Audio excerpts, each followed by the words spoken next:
안녕하세요. 책 읽고 오늘보다 나은 내일을 바라는 책바라기입니다. 세상에서 가장 발칙한 성공 법칙, 에릭 바커 지음, 조성숙 옮김, 펴낸 곳은 갤리온입니다. 이 책은 무엇이 진짜로 성공을 가져다 주는지 탐구합니다. 여기서 말하는 성공이란 단순히 돈을 잘 버는 것이 아니라 삶의 성공입니다. 일이건 사생활이건 원하는 분야에서 목표를 달성하는 데 도움이 되는 태도와 행동은 무엇일까요? 우리는 원하는 목적지까지 나아가는데 정말로 무엇이 필요한지 알아야 합니다. 그리고 그것을 배워야 합니다. 어쩜 그 궁극적인 목적은 행복한 삶과 연결이 지어집니다. 그럼 그 비밀을 알아볼까요? 첫째, 자신의 강점을 아는 것입니다. 내 안에 있는 것을 꺼낸다면 그 꺼낸 것이 너를 살릴 것이요. 내 안에 있는 것을 꺼내지 못한다면 그 꺼내지 못한 것이 너를 죽일 것이다. 에이브러햄 링컨, 간디, 미켈란젤로, 마크 트웨인. 이 네 사람의 공통점은 무엇일까? 16세기가 되기 전에 부모 중 한쪽을 잃었다. 어른이 되어 눈부신 성공을 거둔 그 아들의 목록은 훨씬 길며 그 중에는 영국 수상도 15명이나 된다. 다니엘 코엘은 다음과 같이 소개했다. 부모를 잃은 아이들은 마음속에 세상이 안전하지 않으므로 생존을 위해서는 무한한 노력과 에너지를 쏟아부어야 한다는 감정이 생긴다는 것이다. 독특한 인성과 환경이 결합되면서 이들은 비극을 그냥 비극으로 넘기지 않고 위대해지기 위해 자양분으로 바꾼다. 알맞은 환경만 만나면 부정적 품성도 대단히 훌륭한 장점이 될 수 있다. 드러커는 노력해서 원하는 결과가 나올 만큼 당신이 잘하는 일은 무엇인가? 라고 한다. 잘하는 일을 알아내는 방법으로 드러커는 이른바 피드백 체계라는 것을 제안한다. 전혀 어렵지 않다. 어떤 일에 착수하면 기대하는 결과를 미리 적어두고 나중에 나온 결과도 또 적는다. 이런 일을 반복하다 보면 자신이 잘하는 일과 못하는 일이 무엇인지 알게 된다. 나라는 사람이 어떤 유형인지 그리고 나의 강점이 무엇인지 파악한다면 성공과 행복으로 향하는 여정에서 다른 사람들보다 몇 킬로미터는 더 앞서게 된다. 현대 긍정 심리학 연구에서도 거듭 드러나다시피 행복의 문을 따는 중요한 열쇠 하나는 자신의 대표 강점을 두드리게 하는 것이다. 갤럽 조사에 따르면 본인이 잘하는 일에 더 많은 시간을 보내는 사람이 스트레스를 적게 받고 더 많이 웃으며 존경받는다고 느낀다.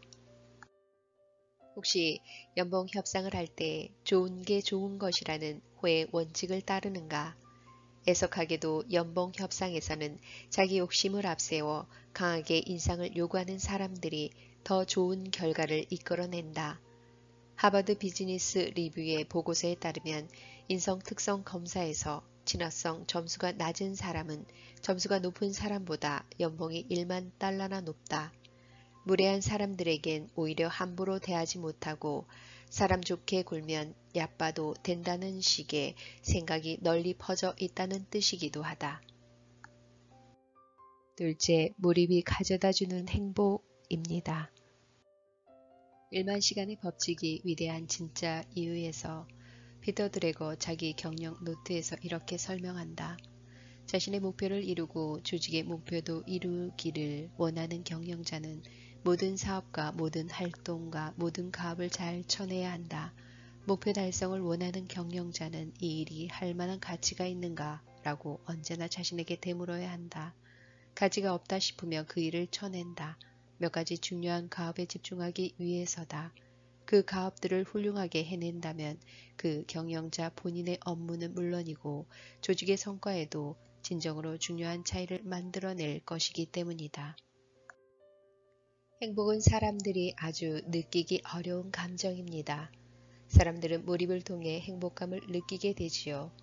어떤 가업에 몰입한 상태에서는 정작 행복이나 불행을 느끼지 못하지만 가업이 끝나고 이에 대한 피드백을 받으면 자신의 잠재력이 확장되는 느낌을 받죠. 나아가 몰입으로부터 파생되는 에너지는 창의력과 문화 발전으로까지 연결됩니다. 칙센트미하이. 한 분야의 대가가 되기 위해 들여야 한다는 1만 시간의 노력, 1만 시간이라니 참 막막한 숫자다. 그러나 그들의 실력과 지식을 키우기 위해 그렇게 오랜 시간을 들이는 동안 포기한 이들이 얼마나 많았을지 생각해보자. 그 1만 시간의 노력이란 얼마나 절대적인가. 셋째, 모임을 많이 갖고 상대의 말에 경청하라입니다. 유치원생의 친구 사귀기에서 배우는 교훈. 로버트 풀검의 내가 정말 알아야 할 모든 것은 유치원에서 배웠다. 에서 유치원 시절을 돌아가서 마음으로도 이해하고 과학적으로도 입증된 우정의 기본 원칙을 생각해보자. 첫째, 최선을 다해 경청하고 진심으로 칭찬하라. 유치원에서 나와 잘 맞는 친구를 찾는 방법은 무엇인가? 질문과 대답을 통해 공통점을 발견할 수 있다. 상대의 말에 귀 기울이는 태도는 유대감 형성의 지름길이지만 우리 대부분이 끔찍하게 못하는 일이기도 하다. 심리학자이며 뇌과학자이기도 한 다이애나 타미르는 우리의 뇌가 음식을 먹거나 돈을 벌 때보다 자기 이야기를 할 때 더 큰 쾌락을 느낀다고 한다. 그렇기 때문에 우리는 내 말만 떠드는 태도를 멈추고 상대에게 말할 기회를 더 많이 줘야 한다. 행동 전문가 로빈 드리크에 따르면 가장 중요한 행동은 상대의 의견과 생각을 구하고 옳다 그르다 재단하지 않는 태도다. 이 말 끝나고 또 무슨 말을 해야 하지? 이렇게 내가 할 말만 고민하는 태도는 버려야 한다. 일단 상대의 말에 귀를 기울여야 한다. 드디어 저 사람과 나의 공통점을 찾아냈다면 그 사람에는 진실 어린 칭찬과 찬사의 말을 잊지 말아야 한다. 우리 인간은 똑똑한 실력자보다 천성이 따뜻한 사람을 더 좋아한다. 한 연구에서 상냥한 바보와 똑똑한 얌체를 선택하게 했더니 피보험자들은 상냥한 바보를 더 많이 선택했다. 두 번째, 맛있는 간식이 있으면 조건 없이 나눠 먹어라. 상대에게 먼저 도움의 손길을 내밀어라. 애덤 그랜트나 팔 에르데시처럼 행동하라. 기보가 되어라. 친구가 무척 곤란한 일에 시달리고 있다면 그를 조금이라도 도울 방법은 없는지 고민하라. 하나를 주면 하나를 받아야 직성이 풀리는 가짜 마당발이 되지 마라. 우리가 정말로 원하는 것은 우정 그 자체다. 진짜 친구는 무언가 대가를 바라거나 꿍꿍이를 숨기고 호의를 베풀지 않는다. 그냥 돕고 싶어 돕는다. 도움도 우정도 돌고 돈다. 세 번째, 지금의 친구들에서부터 출발하라. 한 연구 결과에 따르면 인맥을 늘리는 가장 빠르고 쉬운 방법 중 하나는 길거리에서 명함 돌리는 것이 아니다. 그것보다는 옛 친구들과 다시 연락하는 것부터 시작하라. 절대로 나쁘끄러운 행동이 아니다. 어차피 그들은 다 친구들이다. 다만 그 친구들과는 1년도 넘게 연락을 주고받지 않았다. 이것은 인맥을 늘리기에 좋은 출발점이고 마음만 먹으면 얼마든지 할 수 있는 일이다. 넷째, 피드백을 받을 멘토를 만들어라 입니다. 멘토가 필요하지 않는 사람은 없다. 멘토는 배움을 재미있는 것으로 바꿔준다. 멘토는 스트레스를 스트레스로만 보지 않고 상대해야 할 무언가로 바라보게 해주며 우리가 최선을 다하고 좌절감을 극복하도록 도와준다. 실제로 세계 정상급 실력자들 옆에는 노력과 훈련을 재미있는 것으로 만들어주는 스승이나 코치가 있었다. 일생일대의 멘토를 만드는 법. 그 첫 번째, 멘토에게 절실함을 보여줘라. 스승은 제자가 모든 준비를 마쳤을 때 나타난다는 격언이 있다. 실력을 쌓기 위해 모든 노력을 다하고 있다면 멘토를 얻기도 어렵지 않다. 내가 훌륭한 실력을 발휘하면 앞서 성공을 이룬 사람들이 나를 알아보고 기꺼이 도와주고 싶어 할 것이기 때문이다. 스스로 움직일 줄 알면서 재능과 노력까지 겸비한 사람은 드물다.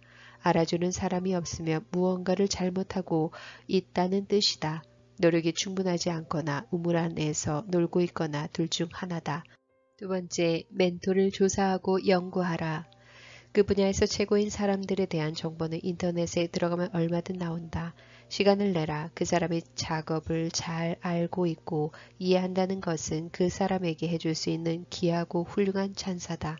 그러나 내가 멘토로 삼고 싶은 사람을 조사하는 이유는 단지 찬사를 보내기 위해서만은 아니다. 나는 그 사람이 내게 맞는 멘토인지도 알아야 한다.